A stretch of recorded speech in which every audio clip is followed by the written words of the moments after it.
खिले के तैयारी में भारत तड़प तड़प के यहाँ आह बानी हो।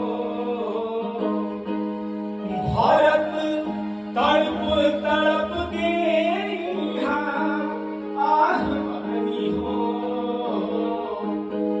एक दुनिया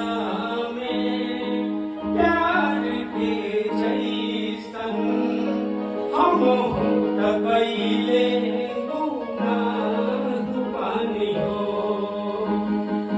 एक दुनिया में प्यार के जैसन हम कैले गुनाह बानी हो। उता दूसरा केहू के फुलवारी में बाड़ी खिले के पूजा के तैयारी में उता दूसरा केहू के फुलवारी में।